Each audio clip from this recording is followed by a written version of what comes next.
চাইনিজদের দেবতার ছবি এঁকে তারা সেটা আবার আগুন জ্বালাই দেয়।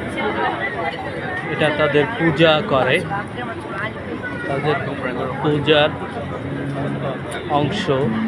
প্রত্যেকটা আগুন জ্বালানো আছে, আগরবাতির মতো প্রত্যেকটা জ্বলতেছে। এটা তাদের পূজার অংশ, এটা চাইনিজদের ইবাদতের একটা অংশ। তাদের দেবতার বিভিন্ন আকৃতি তুলে ধরে এখানে তারা সেটাকে আগুন জ্বালাই দেয়।